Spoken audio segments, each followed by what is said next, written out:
buenas tardes para todos. Siendo las 5 en punto, vamos a dar inicio a nuestra novena tribuna Colpatria Olimpia. Hoy tenemos un invitado muy especial que pues no necesita presentación, pero ahorita por el protocolo vamos obviamente, Santiago, a mencionar su biografía. Solo para agradecerles a todos por su constante participación. Ya nos acercamos a esta novena tribuna, en la cual pues estamos llegando ya a más de 1.200 personas que han participado. Así que muchísimas gracias a todos ustedes por unirse a esta iniciativa. Entonces, Santiago, adelante con la presentación. Bueno, muy buenas tardes a todos. Un saludo muy especial, un agradecimiento a todos los que se incorporan en estas tribunas Colpatria Olimpia. Hoy tenemos un invitado muy especial con un tema que es de la transformación y la implementación digital de la pequeña y mediana empresa. Se trata del doctor David Luna, muy conocido por todos ustedes. Les recuerdo que él es un abogado bogotano con más de 20 años de servicio público. Empezó desde los 20 años y ha sido una carrera ascendente y empezó desde la parte más baja como edil de Chapinero en el año de 1997, líder de la Junta de Acción Comunal de su barrio, donde empezó esa carrera que ha tenido muy exitosa el doctor David cuando tenía 20 años. Fue ministro de las MINTIC en el año 2015, el Ministerio de Tecnologías de la Información y Comunicaciones, en el cargo desde el cual contribuyó construyendo sobre lo construido para llevar el Internet a los rincones del territorio nacional, en la mayoría del territorio nacional. David es un convencido y ahora sí que es importante en este confinamiento la comunicación y eso se lo debemos a eso que hizo David. David tiene una hoja de vida muy prolífica, pero no tengo más que decirle que tiene la palabra y muchísimas gracias por aceptar esta invitación. Bueno, doctor Santiago, muchísimas gracias a usted por la invitación. Por supuesto, también agradecerle a Daniel haber tomado la iniciativa de hacer esta importante plataforma y también a Santiago Durán, que nos ha ayudado para que esta charla pueda ser lo más, digamos, entretenida posible. En primer lugar, yo quiero hacer una pequeña reflexión. Digamos, la política de tecnologías de la información y las comunicaciones en Colombia es una política de Estado, no es una política de gobierno.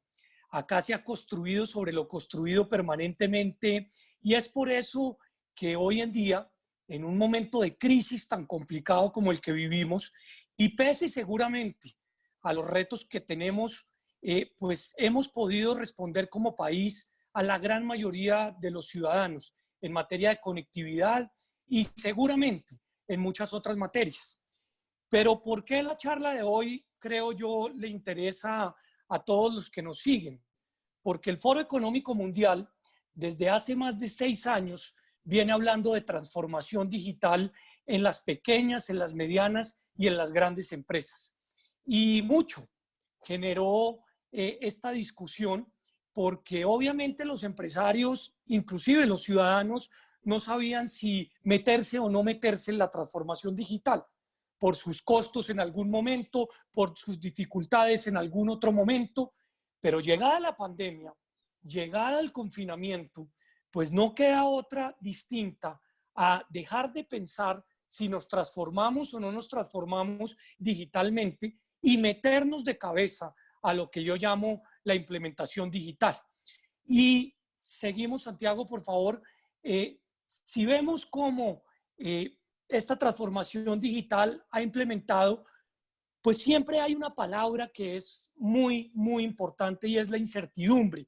Siempre pensamos que existen dificultades en materia de costos, siempre creemos que nuestro negocio no va a fracasar porque ha durado 20, 30 o 40 años. Siempre pensamos que la competencia tiene de alguna otra forma herramientas que nosotros entendemos y comprendemos, y pues hay una gran incertidumbre que se convierte en un gran obstáculo para pensar en avanzar en la transformación digital.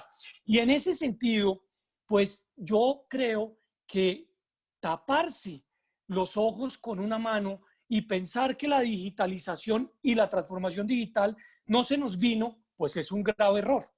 Y por eso yo quise traer a colación algunas frases que han sido muy importantes para entender que esto es en serio, para entender que esto no es tomando el pelo. Por allá en 1946, nada más y nada menos que el presidente de la 20th Century Fox dijo lo siguiente: la televisión desaparecerá del mercado en 6 meses. La gente se cansará de mirar todas las noches una caja.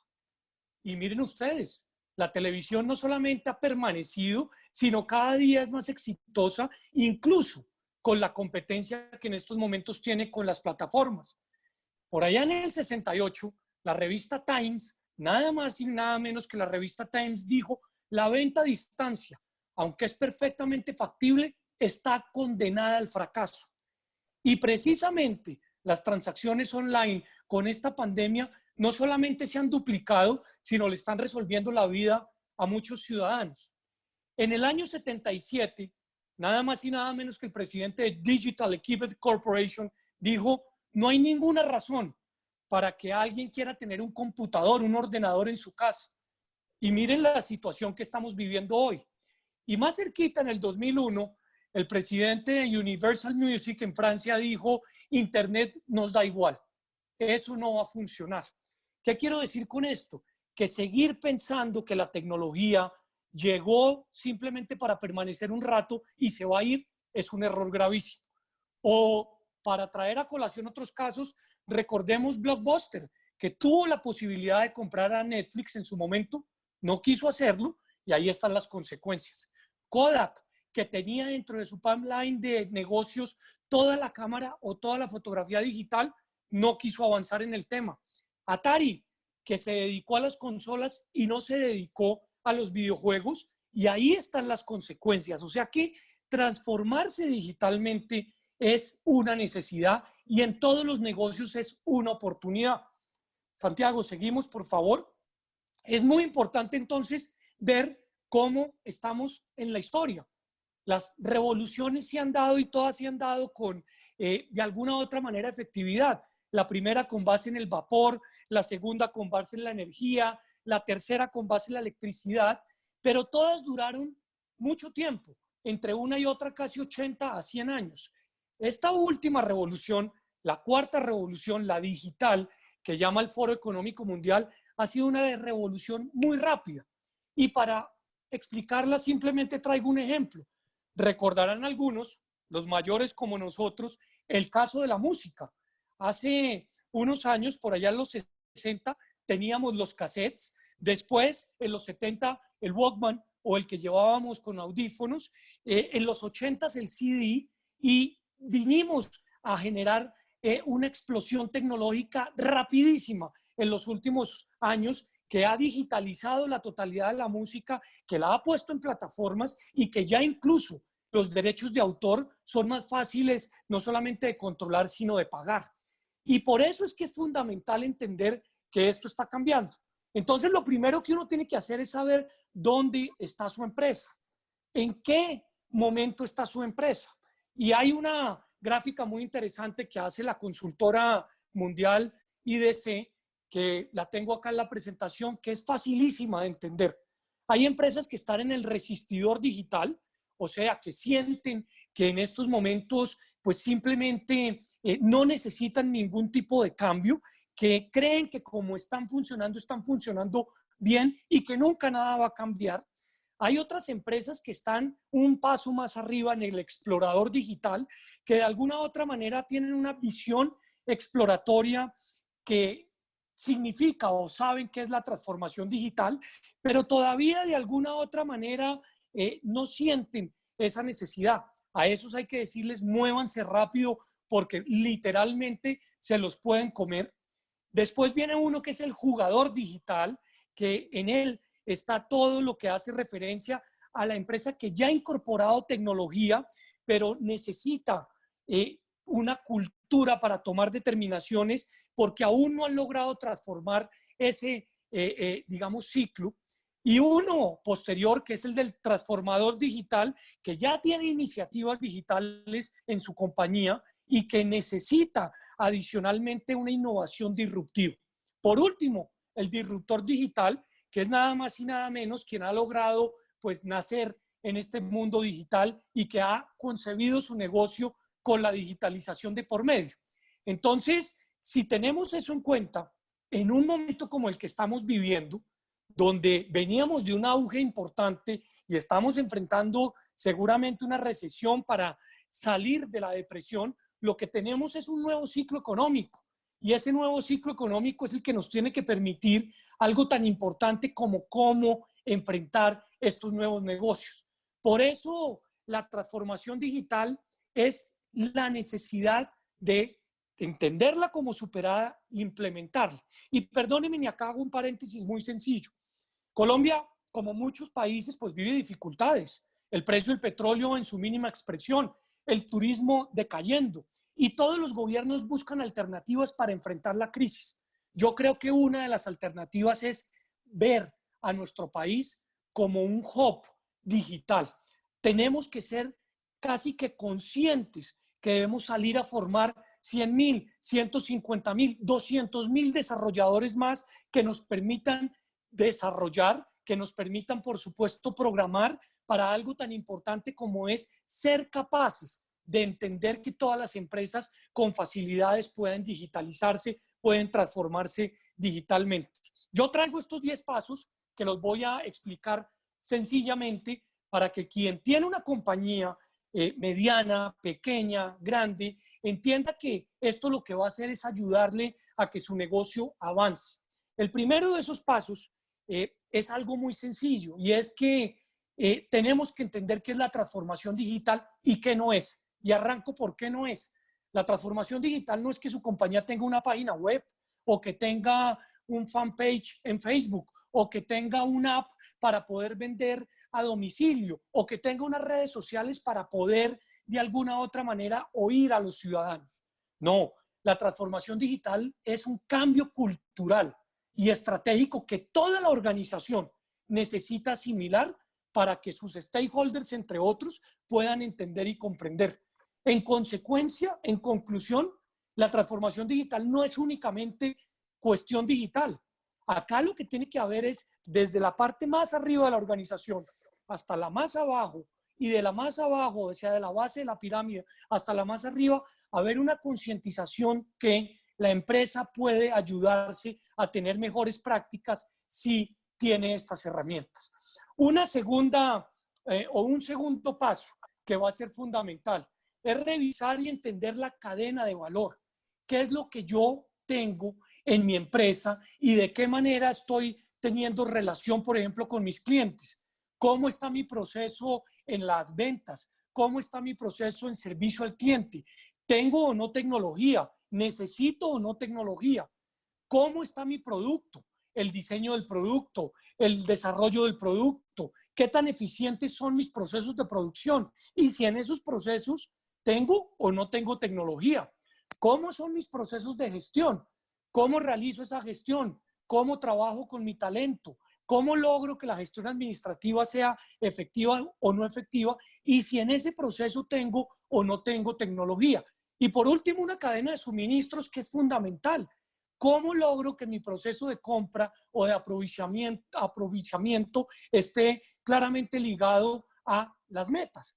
Y si en esto yo tengo tecnología, pues voy por buen camino. Si no la tengo, voy por mal camino y seguramente tengo que resolver para poder avanzar en ese proceso.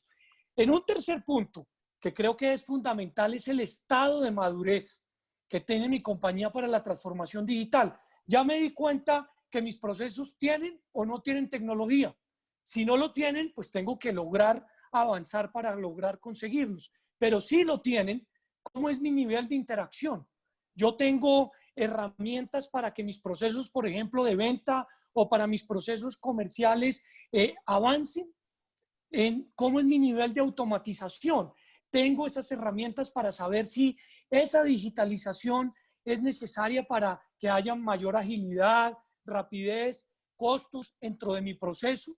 Y obviamente el nivel de inteligencia que va a ser esencial en un proceso porque se aplica necesariamente a lo que yo estoy desarrollando desde el punto de vista económico o desde el punto de vista financiero. En un cuarto punto es algo que para nosotros es fundamental, y perdónenme que este slide tenga tanta información, pero es parte fundamental para poder transmitir la idea que quiero compartir con ustedes. Lo primero es, yo me tengo que medir. Entonces, yo tengo que preguntarme qué importancia estratégica se le da a la transformación digital en mi empresa. Poca, mucha, ninguna.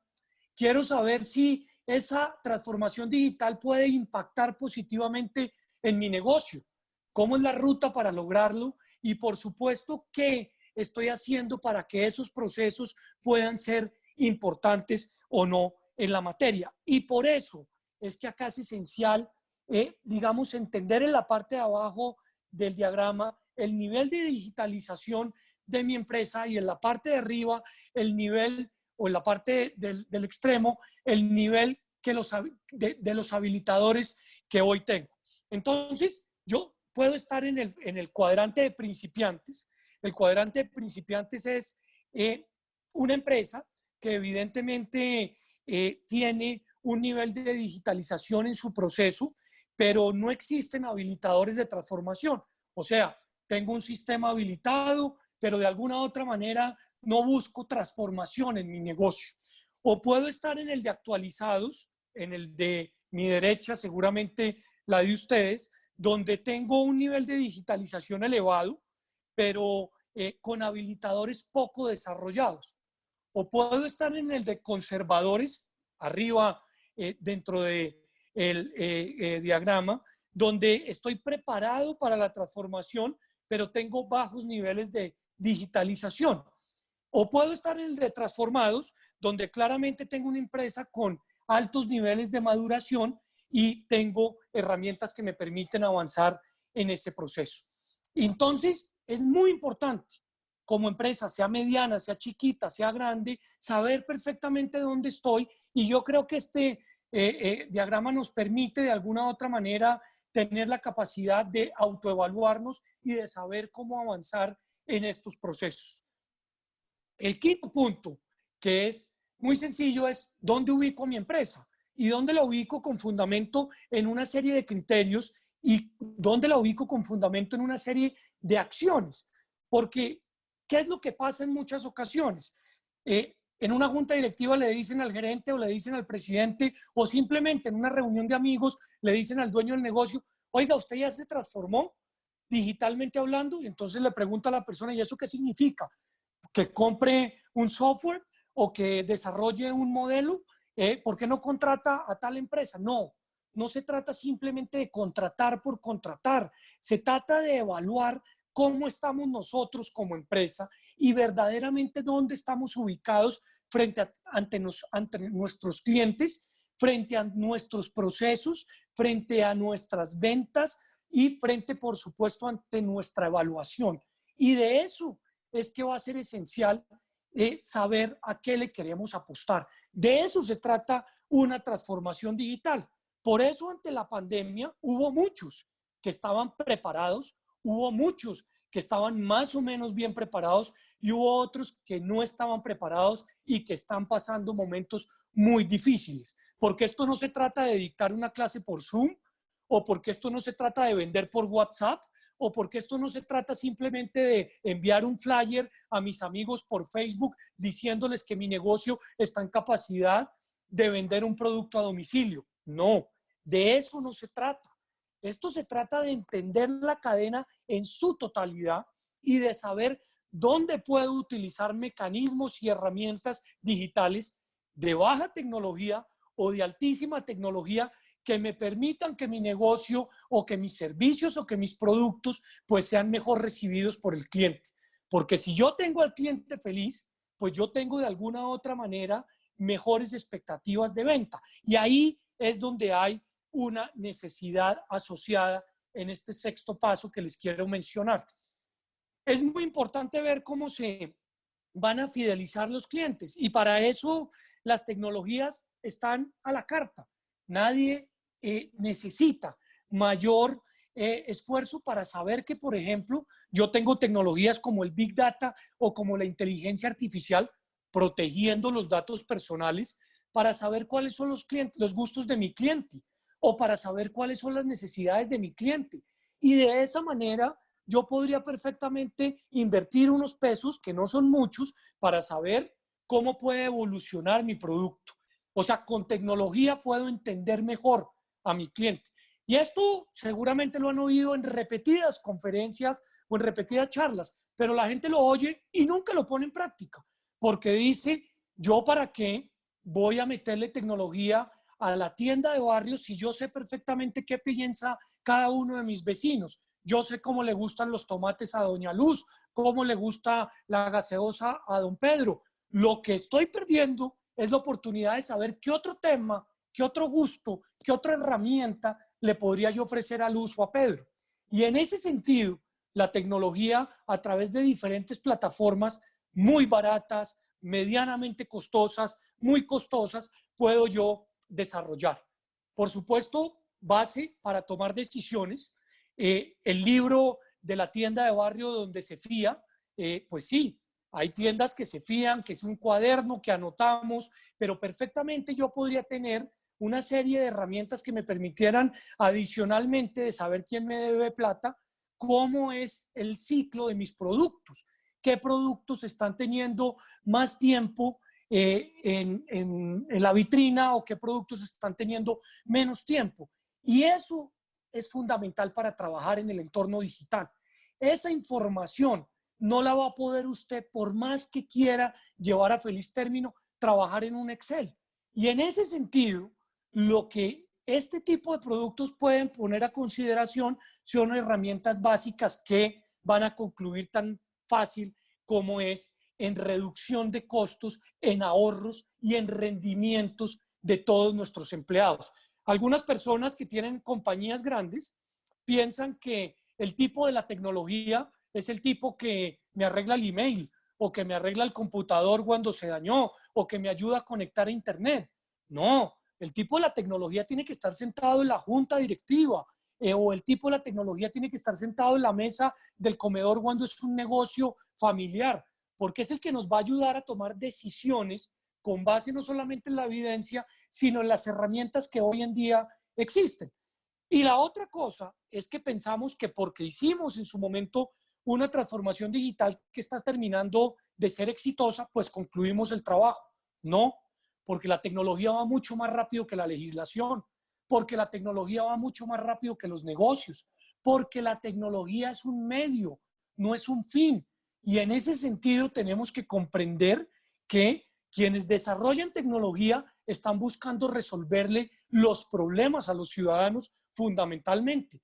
Por eso van tan rápido y por eso van produciendo y van generando nuevas alternativas que en algunos casos nos pueden dejar fuera del baile o en algunos otros, con una actualización sencilla, nos pueden permitir entrar a él con mayor facilidad.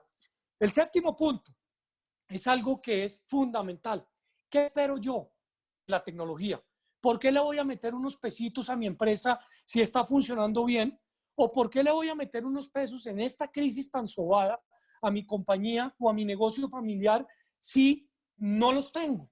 O que me exigirían endeudarme por una simple razón, porque usted va a entender la totalidad de su entorno y le va a poder permitir, y le va a permitir tomar muchas mejores decisiones. Llamar la atención de los consumidores digitales. ¿Eso qué quiere decir? Pues que entre el mundo físico y el mundo digital hay una línea muy delgada, casi que inexistente. Sí, hay personas que todavía solamente son consumidores físicos y hay personas que somos consumidores físicos y son consumidores digitales. Pero hay otras personas de la nueva generación, sobre todo, que ya solamente son consumidores digitales. Y esos solo los va a entender entendiendo la tecnología. En segundo lugar, mejorar la experiencia del cliente. Claro, yo puedo hacer encuestas, yo puedo hacer valoraciones, yo puedo hacer encuestas, yo puedo pedir que haya una serie de herramientas que me van a permitir saber la satisfacción de mi cliente. Pero con tecnología voy a permitir saberlo en tiempo real. Uno, dos, voy a permitirme tener la capacidad de saber inclusive si tuve un estado de ánimo como cliente de furia o de felicidad a través de la herramienta. Y voy a poder saber cómo están funcionando, por ejemplo, mis call centers y cómo están funcionando mis empleados a la hora de tomar un pedido o a la hora de prestar un servicio. Crear una ventaja competitiva. ¿A eso le quiero apostar? Yo creería que sí. Claro que le quiero apostar. ¿Y cómo lograrlo saber? Pues con herramientas que hoy están, por supuesto, disponibles. Impulsar la cultura de la innovación va a ser esencial a la hora de tomar este tipo de decisiones. Mejorar la colaboración interna, que es algo fundamental y esencial que a veces se pierde de vista. Yo quiero transformarme digitalmente, pero también tengo que transformarme humanamente. Tengo que saber que gran parte de mi equipo no conoce estas herramientas o no las domina y necesita entenderlas. Por eso no es simplemente traer un gurú que me transforme la empresa digitalmente, sino hay que enseñarle a toda la organización, sea una tienda de barrio, sea una ferretería o sea la compañía más grande del país, a entender que esto es posible si mejoramos la eficiencia de los procesos y si tenemos datos para poder analizar nuestro producto, nuestra prestación del servicio, de esa manera fidelizando clientes y obviamente tomando mejores determinaciones. Eso es lo que va a permitir en estos momentos que un proceso de este calibre pueda salir adelante en algo tan importante como es la toma de las decisiones. Y por eso una estrategia, y si les parece seguimos con el slide siguiente, una estrategia va a ser fundamental de tenerla en cuenta. Y arranco con algo que es normal y que es, digamos, por todos conocidos, pero no siempre implementado. ¿Cuál es la visión y el liderazgo? Obvio, del direccionamiento estratégico, del empoderamiento directivo. Pero ¿qué pasa si yo quiero poner en marcha un proceso de gobierno y de cultura digital o de capacitación digital y no lo entiendo? ¿Por qué? Porque me da literalmente pena. Pues bueno, además de superar esa pena, tengo que ser capaz de decir, oiga, no estoy entendiendo lo que me están diciendo, necesito que me lo expliquen en palabras sencillas, con plastilina, y yo pueda de alguna u otra manera tomar la decisión si me quiero meter o no me quiero meter en este proceso. Por eso yo soy de la tesis que esto no se trata de contratar a un gurú, esto se trata de interiorizar una decisión y de saber si en cualquier negocio puede funcionar esta decisión, negocio por chiquito que sea, o negocio por sencillo que sea, o negocio por fácil que sea. Porque esa decisión evidentemente puede ser, digamos, totalmente disruptiva si no me obligan a tomarla. Si por el contrario yo me concientizo de que es lo que debo hacer en mi negocio de hacer pasteles o de hacer pudines o de hacer ponqués. Yo tengo ese negocio y si yo sé que para ese negocio la tecnología poco o nada me sirve porque yo soy el que tengo las recetas, porque yo soy el que llevo la receta a la mezcla y por ende al horno y después lo pongo en un WhatsApp para venderlo, pues seguramente no voy a tomar esa decisión. Pero si yo veo que la tecnología me puede ayudar de alguna otra manera como miembro o como fundador o como propietario de ese negocio a avanzar, pues seguramente voy a poderlo desarrollar. ¿De la mano de qué? Del modelo de negocio. Porque si mi negocio no me da las utilidades o las ganancias suficientes para poder poner en práctica una implementación digital, pues voy a tener dificultades. Pero es que la implementación digital puede comenzar con muy baja inversión, entendiendo que lo que quiero lograr lo puedo ir desarrollando en etapas. Y por eso es que estos pasos, y aprovecho y les digo, esta presentación va a quedar disponible en la plataforma que tanto Daniel como el doctor Santiago definan, para que ustedes la revisen, para que ustedes la analicen, para que ustedes la repasen cuantas veces quieran, pues va a poder avanzar en estos dos temas, lograrlos en convertir en una gran experiencia para el cliente. ¿Qué es lo que quiero que mi cliente entienda? ¿Qué es lo que quiero que mi cliente vea como mejoría? ¿Por qué razón estoy interesado en saber que mi cliente necesita un nuevo canal o una estrategia alrededor de todo el producto que yo desarrollo? Ese proceso va a ser esencial para avanzar, porque las personas y los procesos son fundamentales en este tema. Y el paso 9 es el definir su hoja de ruta de la transformación digital. Acá es fundamental entender a qué le quiero apostar en el enfoque que el cliente quiere tener como experiencia. Y este tema es esencial por una simple razón, porque acá vamos a saber perfectamente qué es lo que el cliente está buscando.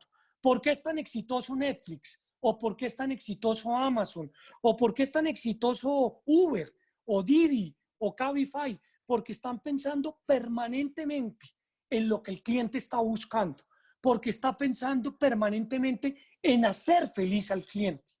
Y esa felicidad se puede conseguir a través de un servicio efectivo que se presta a través de tecnología. En medio de esta crisis, donde los alcaldes del país han dicho, por ejemplo, los sistemas de transporte masivo deben reducir su ocupación en un 70% para evitar el contagio. Alguien se está preguntando cómo debemos satisfacer al cliente. Todos los ciudadanos que son nuestros clientes tienen la capacidad de movilizarse en bicicleta, todos tienen la capacidad de movilizarse a pie. ¿Quién está midiendo con Big Data esas distancias? ¿Qué otros servicios podemos ponerles a disposición? Patinetas, ¿por qué no herramientas digitales como plataformas de movilidad? ¿Por qué? Porque esas plataformas son las que podemos de alguna otra manera poder traquear o poder seguir a la hora de que el cliente pueda desarrollar ese servicio. Y ese es el tipo de cosas que el enfoque requiere saber desde el punto de vista. Inversión en talentos digitales.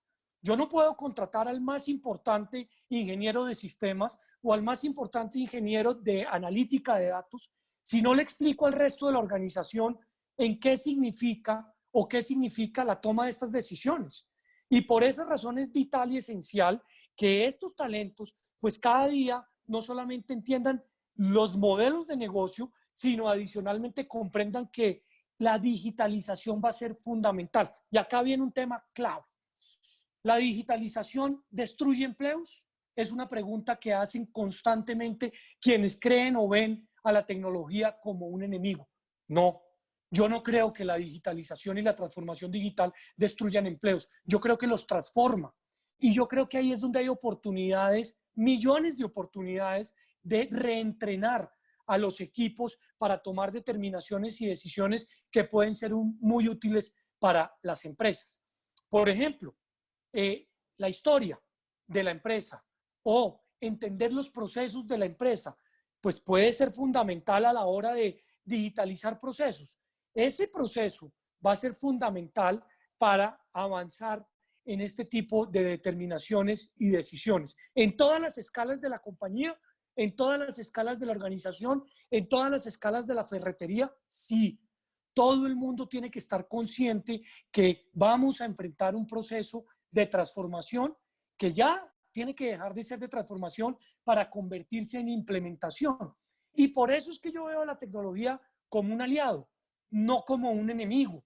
Yo por eso es que siento que tenemos necesariamente que facilitar los procesos para que cualquier tipo de organización sienta y vea que la tecnología puede avanzar en esos mecanismos, midiendo resultados y obviamente generando visión de futuro que va a ser esencial para estas actividades. En último lugar, ¿por qué en el 10º punto hablamos de manos a la obra? Porque usted toma la determinación de planear una transformación digital después de evaluar cómo está su negocio, sea, vuelvo y repito, un negocio pequeño o grande, de saber cómo están sus procesos, de saber cómo atiendo al cliente, de saber cómo está y llega mi producto. Ya cuando yo tengo eso planeado y sé que evidentemente con una, con dos o con tres tecnologías voy a poder avanzar, comienzo a implementar. Y comienzo a implementar de una manera que para mí no solamente sea entendible, sino sea entendible para mi organización y sea entendible para mis clientes. ¿Por qué? Porque yo tengo clientes 100% análogos, o sea, que no son amigos de la tecnología o que no la entienden, y seguramente 100% digitales. Y esa transición de hacer va a ser fundamental. ¿Por qué razón Amazon, que comenzó siendo un negocio 100% digital, una librería en la red, toma la determinación de primero evolucionar a convertirse en un gran marketplace, pero después de evolucionar digitalmente toma la determinación de pasar al negocio de lo físico comprando unas tiendas de barrio como son Whole Foods, porque entendió que la única forma de enseñarle al cliente análogo, o sea, al cliente que no sabe de tecnología, cómo sumarse, cómo entender, cómo ir interiorizando los procesos tecnológicos, es a través de procesos que son no digitales. ¿Y por qué razón busca que los clientes que son 100% digitales entiendan el proceso que no les gusta, que es el manual, que es el análogo? Porque necesita también que no pierdan necesariamente el contacto con los productos. Entonces, decir que después de esta pandemia no va a haber ningún tipo de comercio físico, creo yo, es una equivocación. Claro, el consumo va a cambiar, claro. Y las firmas, las compañías o las empresas que respeten los datos personales, que respeten los derechos humanos, que promuevan la diversidad, seguramente van a tener más contacto con el cliente. Pero el consumo va a cambiar en el entendido que unos van a querer hacerlo digitalmente para protegerse y otros que lo hacían físicamente, puede que no lo dejen de hacer físicamente utilizando algunas plataformas, pero van a seguir viendo lo físico como una posibilidad. Es como el tema, por supuesto, de las comunicaciones.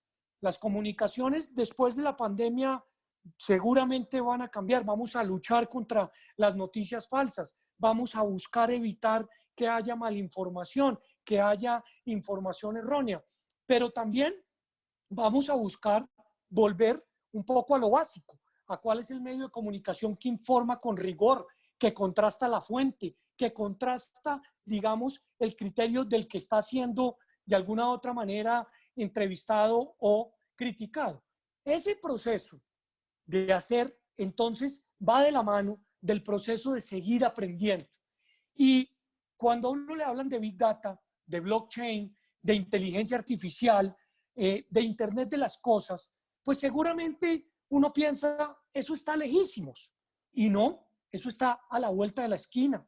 Está a la vuelta de la esquina porque son herramientas que me permiten no solamente digitalizar o transformar un proceso, sino adicionalmente me permiten aprender de ese proceso, ver cómo lo puedo prestar mejor. ¿Por qué entonces el proceso de evaluación es continuo? ¿Y por qué esto es un círculo virtuoso?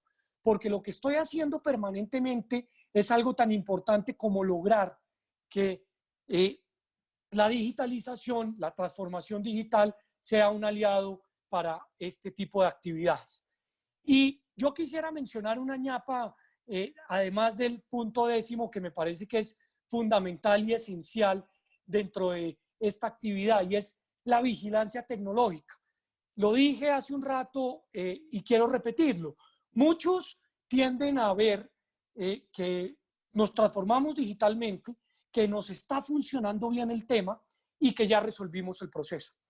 Y no, eso no es así, porque el cibercrimen acecha, porque todos los días tengo que estar viendo de qué manera mi sistema de seguridad digital tiene mejores defensas, porque todos los días están viendo los desarrolladores ya no solamente cómo conectan mi nevera con mi celular para avisarme que se acabaron mis naranjas, o cómo conectan mi carro con el semáforo para disminuir automáticamente la velocidad, sino cómo logran de alguna u otra manera conectar mis sentidos con mi celular, por si me llego a quedar dormido manejando, mi celular pite de manera más fuerte o mi celular vibre de manera más fuerte. Y en procesos de robótica o en procesos de impresión 3D, que estamos en estos momentos con afugias de la creación de ventiladores, con afugia de necesidades de herramientas que nos permitan ver de qué manera podemos enfrentar la crisis. Pues bueno, ahí hay una serie de herramientas que nos van a generar este tipo de posibilidades en procesos que son muchísimo más cortos y procesos que van avanzando de una manera importante. ¿Por qué menciono los sistemas cognitivos? Porque todo el mundo dice que la inteligencia artificial va a superar al hombre. Eso está por verse, eso está por analizarse, eso está por probarse. Lo único cierto es que el Silicon Valley, allá donde están los gurús de la tecnología, hoy contratan más filósofos que cualquier otros profesionales. ¿Por qué? Porque le están enseñando a las máquinas ética, porque le están enseñando a las máquinas valores, porque le están enseñando a las máquinas principios. Seguramente para que con tecnología blockchain podamos luchar frontalmente contra la corrupción, pero también seguramente para que el empleado que trabaja conmigo con una herramienta sepa perfectamente que mi máquina sabe cómo estoy pensando a la hora de pensar en cometer un ilícito en contra de mi compañía o en contra de mi negocio familiar. Esa inteligencia competitiva, además de la vigilancia tecnológica, va a ser fundamental. ¿Cómo está funcionando el negocio que es de mi competencia utilizando procesos tecnológicos y cómo me puedo yo reinventar para, en vez de pensar en prohibir, pensar en construir? ¿Y qué quiero decir con esto?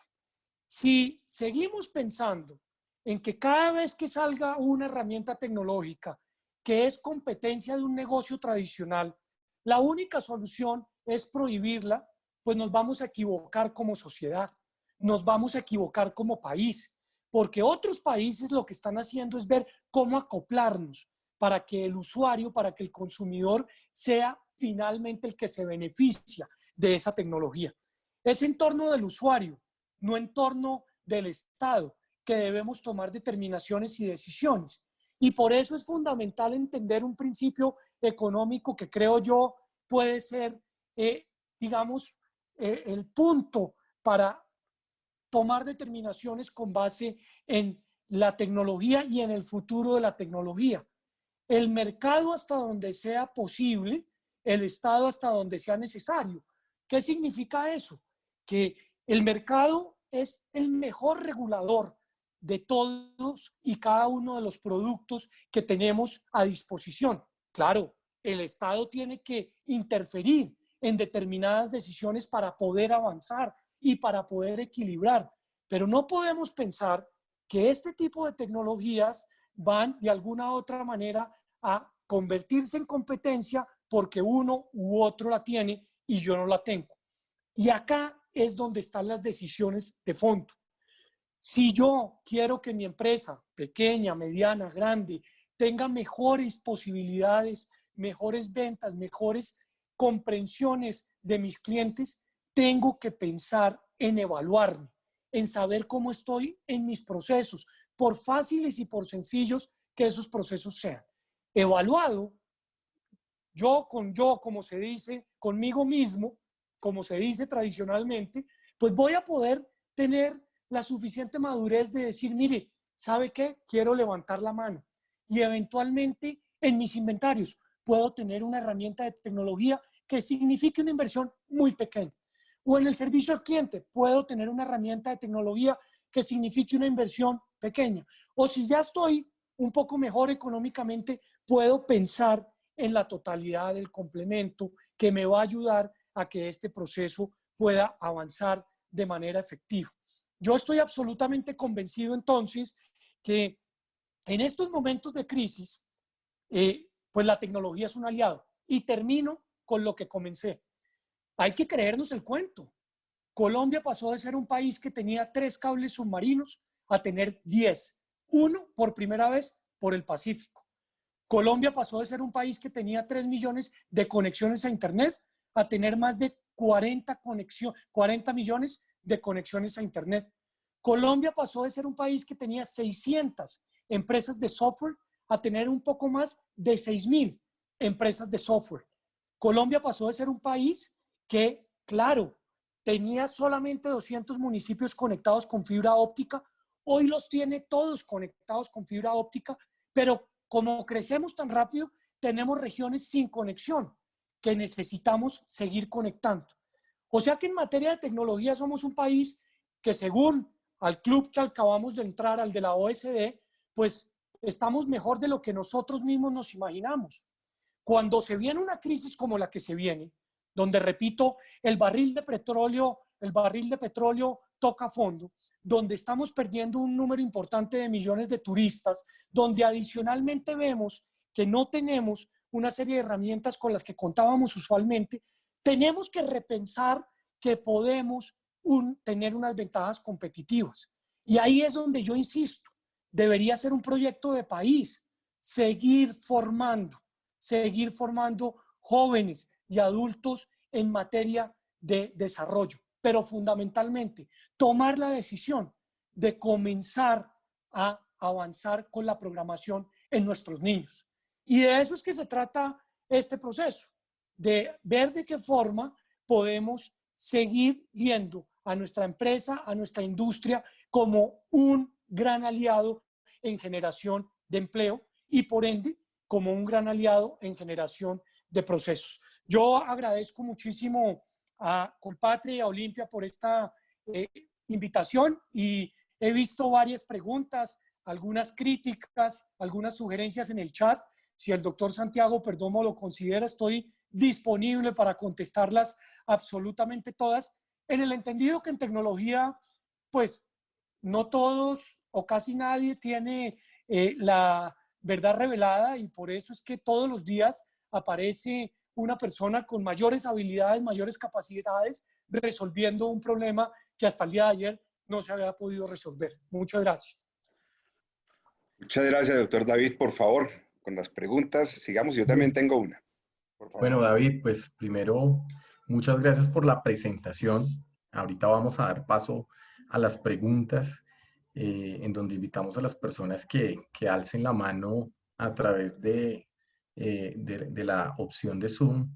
Pero quería iniciar por darle un reconocimiento. Yo creo que la industria tecnológica le debe a usted un reconocimiento por la gestión que se hizo esos 3 años al frente del Ministerio TIC y yo creo que hoy en día estamos enfrentando una pandemia en medio de un escenario, pues uno de conectividad mayor, eso es importante y claro, pero hay elementos claves que durante este periodo de los últimos 5 años se han gestado, ¿sí? Y yo quisiera nombrar algunos, como haber formado la Agencia Nacional Digital, que hoy está, digamos, al frente de los servicios ciudadanos digitales, el apoyo a la industria nacional, y recuerdo la posibilidad que tuvimos de estudiar juntos en el Silicon Valley y tener esa visión, yo creo que de lo que sería una industria potente. Y pues si algunos lo piensan en este periodo que de los últimos años salieron las primeras aplicaciones B2C, Rappi, Tapsi, eh, pues digamos que mensajeros urbanos y estas iniciativas que han cambiado la dinámica del empleo. Entonces yo creo que en general quiero hacerle un reconocimiento, David, porque usted tuvo el liderazgo para dar una visibilidad a una industria y un ecosistema que hoy está apoyando y enfrentando esta crisis, ¿sí? Y adicional, creo que una posibilidad interesante y es que hoy un viceministro TIC está al frente de la ciudad de Medellín y se ha mostrado la eficiencia de lo que es gestionar una crisis usando un ecosistema tecnológico, así que quería hacer este espacio para agradecerle. Bueno, vamos a dar inicio a las preguntas. Voy a darle la palabra inicialmente a Cristian Mendieta. Cristian, adelante. Gracias, Daniel. Muchas gracias, doctor David. Tengo una pregunta y es relacionada con el tema de los datos que se están recolectando en Corona App, en Medellín Me Cuida, en otras aplicaciones que se están, digamos, gestando con el propósito inicial de mitigar la rápida propagación del COVID-19. Vamos a tener próximamente unas grandes bases de datos y quisiera saber su opinión respecto de cómo hacemos para que el Estado pueda agregarle valor a esa gran cantidad de datos de personas. Creo que en este momento se ha gestado la base de datos más grande de personas que pueda existir a nivel Colombia y a nivel mundial. ¿Y qué vamos a hacer con esos datos? Por supuesto, ¿qué directriz vamos a buscar del Estado para que nos permita empezar a generar procesos de Big Data alrededor de esta información? ¿Cómo creamos un e-Estado a partir de esa gran cantidad de datos? Gracias. Bueno, Cristian, esa es una pregunta súper importante porque claramente es el mayor reto.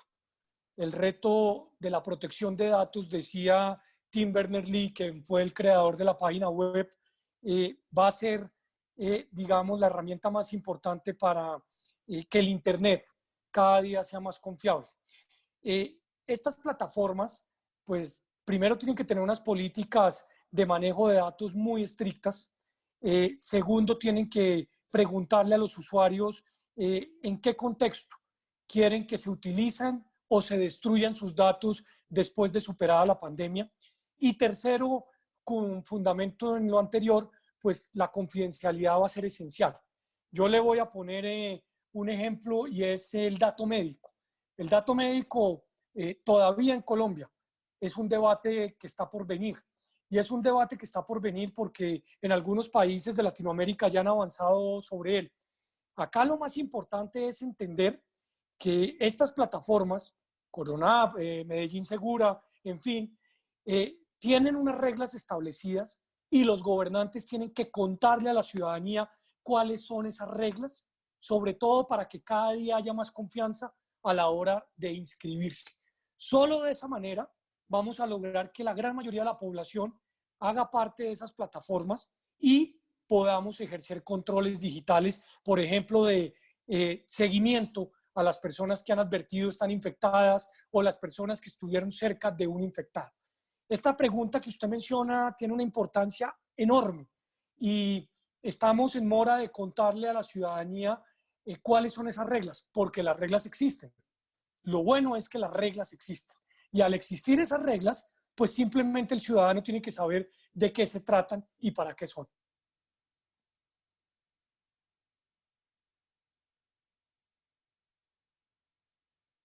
Le doy la palabra en este momento a Edgardo Ñoro.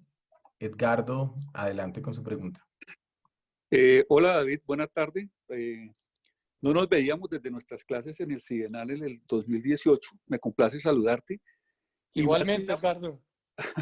Y más que una pregunta, quiero reforzar dos temas. Yo creo que este tema del COVID-19 lo que está trayendo es una oportunidad. Toda crisis tiene una oportunidad. Y todo el tema de transformación tecnológica, lo que pasa es que se está adelantando 20, 25 años, porque la gente tenía mucho miedo a la palabra transformación digital, pero esto nos obliga a que no solamente va a cambiar la forma en que compramos, que vendemos, que nos saludamos, que intercambiamos, que guardamos información. Y el otro punto es referente a la conservación del empleo. Yo al revés también creo que se van a crear muchas oportunidades. Hoy el Tiempo decía que habían 15.000 vacantes y que la gente se puede escribir porque a partir del 25 van a empezar a contratar gente en call center, en una cantidad de empresas que están haciendo eso. Eso es lo que quería decir y de verdad, pues igual que Daniel, lo felicito por toda su labor. No, totalmente de acuerdo contigo, Edgardo. Por eso es que esta crisis deja evidentemente algunas cosas positivas. Llevábamos 6 años hablando de transformación digital. El presidente del Foro Económico Mundial todos los años le hacía un llamado a las empresas que por favor vieran las herramientas digitales como un valor agregado. Muchas lo atendieron y muchas avanzaron, pero otras no. Y vino el golpe. Y el golpe de alguna otra manera generó en algunas pues graves problemas, en otras oportunidades. Y por eso es que es fundamental pasar de la famosa transformación digital a la implementación. Ya no sigamos, por decirlo de alguna manera, pensando si lo podemos o lo debemos hacer. Sí lo debemos hacer. Ahora busquemos de qué manera es posible hacerlo y de esa manera podemos avanzar. La incertidumbre, de alguna u otra manera, dejó de ser incertidumbre y la crisis actual es un llamado a la acción y por eso me parece a mí que tenemos una oportunidad que yo comparto contigo, Edgardo, al 100%.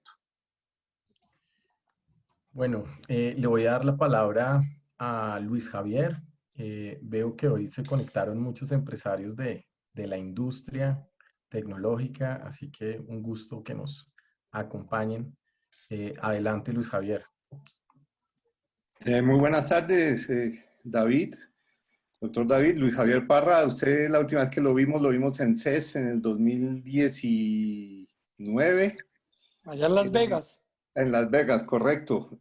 Cosa que me agrada mucho verlo nuevamente en todos estos temas. Y bueno, además de saludarlo y felicitarlo por la presentación, solo una pregunta muy concreta. El turismo es uno de los sectores que más impacto ha tenido y que su reactivación va a ser la más difícil.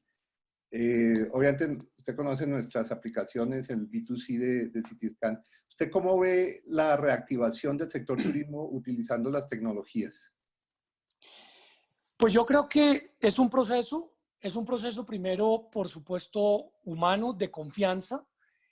Segundo, es un proceso de habilitación en lo que hace referencia a las autorizaciones gubernamentales. Pero tercero, evidentemente, el reto más grande es recuperar la confianza en los consumidores. Y yo creo que la tecnología va a cumplir un labor fundamental, va a ser un aliado esencial para ese negocio, contándole al turista cómo desinfectan las camas de los hoteles, contándole a través de tecnología cuáles son las herramientas que van a ser fundamentales para la protección en la cocina, contándole cómo va a desarrollarse los procesos de desinfección de los uniformes, en fin. Y esto, la tecnología, pues en las herramientas como las que tú mencionas, son muy fáciles de incluir. Si el usuario tiene confianza, el usuario va a poder volver con facilidad a este sector que es tan importante. Yo, pues como todos, estoy altamente preocupado por el turismo, porque pues además de ser una herramienta que consolidó al país como viable, como un país que logró superar finalmente sus 50 o sus 60 años de conflicto interno, recibiendo una gran cantidad de turistas internacionales, pues ahora veo que hay dificultades y la tecnología va a ser fundamental. Y ahí es donde es vital que todos y cada uno de los negocios que viven del turismo la entiendan como un aliado, no la entiendan como un enemigo, porque va a permitir grandes avances. Excelente. Muchísimas gracias, doctor David, y un abrazo. Un abrazo, Gracias. que te vaya muy Gracias bien, también por la Luis oportunidad. Javier. Bueno, le doy la palabra a Jimena Duque. Jimena, adelante, tienes la palabra.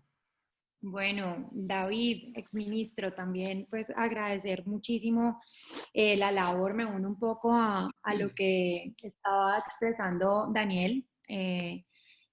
Pues cuando lo tuvimos como ministro también tuvimos un gran avance, posicionamiento de la industria nacional, y pues aquí también quiero agradecerle abiertamente todo lo que ha hecho por la industria, y pues desde la política pública y las decisiones que se tomaron frente a nuestra industria. Yo le quería preguntar, era también, finalmente, frente a esta pandemia, pues lo que estamos viendo es una aceleración en la apropiación tecnológica de algunos sectores que estaban pues muy atrasados en esta apropiación. ¿Cómo lo hacemos de forma correcta y cómo de pronto la política pública o esas decisiones digamos, de los actores gubernamentales pueden ayudar a que esto, pues como usted bien lo decía, no sean solamente decisiones al azar o decisiones que se hagan por el afán de responder a un mercado, sino que de verdad cumplan el propósito que es digitalizar pues nuestro país? Bueno, Jimena, muchas gracias y coincido 100% contigo. Yo creo que la industria nacional en materia de tecnología y en materia de software no tiene nada que envidiarle a ninguna industria en el mundo.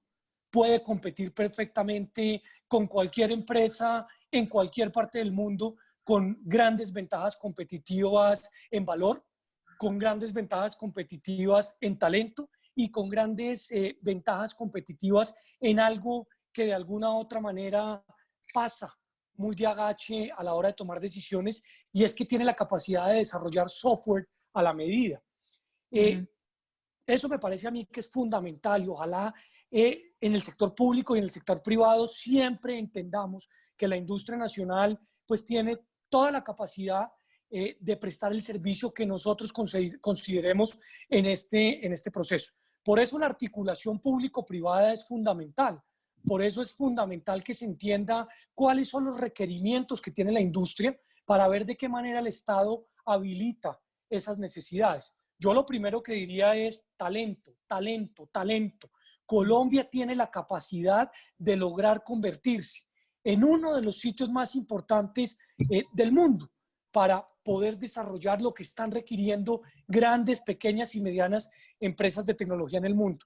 Hay que tomar la decisión de que nuestros niños empiecen a aprender a programar desde los 3, desde los 4, desde los 5 años, para que lleven eso dentro de su ADN y no sea una necesidad posterior. Segundo, tiene que ver con conectividad. Nosotros tenemos una infraestructura muy importante que prácticamente llega a la totalidad de las regiones del país. Claro, hay regiones que lamentablemente, porque han nacido recientemente o porque están en determinados sitios del país de difícil acceso, no podemos estar conectando. Pero la gran mayoría tienen acceso. Pero le voy a dar un dato. El 20% de la población en Bogotá hoy en día no se puede conectar a Internet. ¿Por qué? Porque no tiene fibra óptica o porque no tiene Wi-Fi o porque no tiene satélite. No, sí lo tiene, porque no tiene capacidad económica para hacerlo. Por eso es necesario volcar los recursos del fondo que tiene este sector a lograr de alguna u otra manera habilitar esas herramientas. Y usted me preguntará, bueno, pero ¿usted por qué no lo hizo cuando le tocó el turno? Pues sí, hay cosas que uno se arrepiente de no haber podido hacer, tal vez porque las condiciones no son las suficientes. Pero como yo sí creo que este sector construye sobre lo construido y como yo sí creo que es un acierto la designación de la doctora Karen Abudineme como nueva ministra, pienso que ella está claramente pensando en esos retos. Y por eso me parece que ahí hay una necesidad muy, muy grande. Y el tercero, la brecha es fundamental. Usted me lo preguntó. ¿Cuáles son los sectores que mayor tecnología requieren en estos momentos? El sector agrícola, el sector turismo y el sector manufactura. Esos tres sectores, fundamentalmente, tenemos que metérsela toda para lograr que la tecnología se convierta en el mejor de los aliados. Ay, muchas gracias, doctor Luna. Y de verdad, David. nuevamente, agradecerle. David. Gracias. Bien, Gracias. Gabriela. Le doy la palabra a Pedro Otoya. Adelante, Pedro. Hola David, buenas tardes. Gracias por tu charla interesantísima. Yo tengo Pedro, una pregunta saludos. Sí, señor. Desde aquí, Cartagena, la tierra de tus señor. abuelos. Y saludos, señor. Pedro. Sí, señor. Santiago. Yo solo tengo una pregunta muy simple, David. ¿Cómo todos, entre todos en esta industria podemos hacer que el país entienda y nos crea, que crean en Colombia que nosotros de verdad somos capaces de transformar digitalmente este país con la industria que tenemos, con las universidades que tenemos y con la berraquera que tenemos? Esa pregunta es evidentemente el reto más importante y yo creo que la respuesta está en una frase: hay que creernos el cuento. Yo creo que Colombia ha entendido que su talento no solamente tiene capacidad, sino adicionalmente la posibilidad de mejorar incluso muchos productos producidos en este sector en otras partes del mundo. Pero hay que comenzar por el Estado. Hay que comenzar por el Estado. El Estado tiene que entender que los desarrolladores nacionales pueden prestar iguales o mejores servicios que los internacionales. Y ese tipo de decisiones son las que hay que apropiar para de alguna u otra manera a avanzar. Hay que, como decía un comercial hace unos años, consumir local, comprar local. Y en ese sentido puede haber un muy importante avance. Bueno, David, un poco y retomando una de las preguntas que veo en el chat, y pues en medio de todas estas digamos, estos cambios en la formación, yo creo que uno de los mejores programas que se habilitaron digamos, en su periodo, ¿sí? Fueron los programas de talento digital, ¿sí? Que yo creo que han generado un impacto muy positivo. Este gobierno recientemente lo ha ampliado, dándole un foco a ciencias de datos, que me parece que ha sido una decisión correcta, incluyendo, digámoslo, a funcionarios públicos, incluyendo a la industria. Yo creo que ese legado de talento digital y como se menciona, ¿qué podemos hacer como industria y como gobierno para que eso se incremente? O sea, en este momento, yo creo que cada vez que conversamos decimos la brecha es de 300.000 profesionales y el gobierno hace unos esfuerzos. La educación, digámoslo, está teniendo unos cambios importantes, pero pareciera que cada vez nos toma más ventaja. A pesar de los esfuerzos de gobierno y privados, ¿qué cree que podríamos hacer? ¿Qué vio usted allá en el MIT, en esa visión, digámoslo, en su fellowship? ¿Qué podemos hacer? ¿Cómo hacemos para romper esa brecha y acelerar esta apropiación de talento digital? Pues a ver, Daniel, yo creo que hay que seguir impulsando los esfuerzos público-privados. El gobierno tiene que hacer un esfuerzo en tratar de becar mayor número de personas para formarlas, la empresa privada también, pero hay una enseñanza muy importante del MIT, pues que algunos dicen es la cuna de la tecnología en el mundo, y es hay que enseñar a los niños desde muy chiquitos a programar. Y esto tiene que ser un cambio cultural y un cambio en el pensum educativo de nuestro país, donde todos entendamos que es una apuesta para los próximos 10 o 15 años.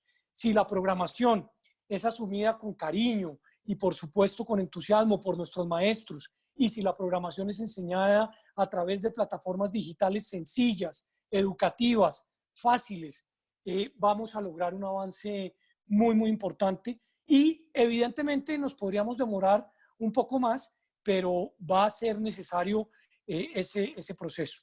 Hay que duplicar esfuerzos, hay que apostarle a la educación formal y a la no formal, porque ese es otro tema que en este sector es difícil de explicar.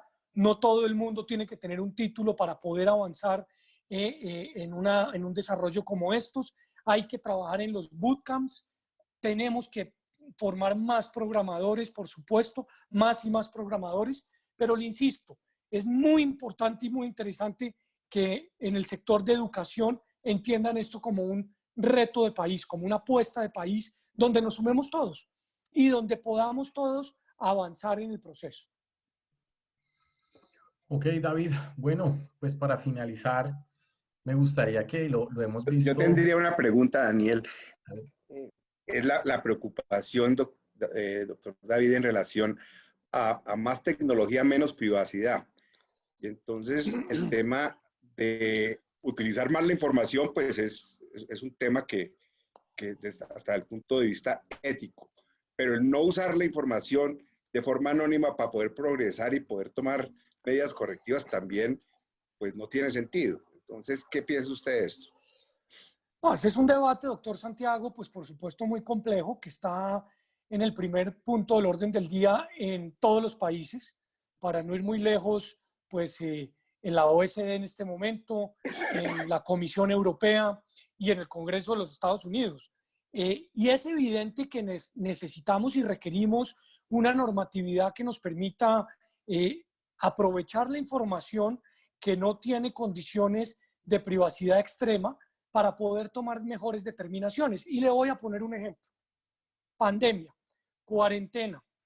Nosotros necesitamos saber con gran facilidad y con gran rapidez dónde están los puntos donde mayor número de ciudadanos salen para llegar a los puntos de trabajo o a los puntos de formación.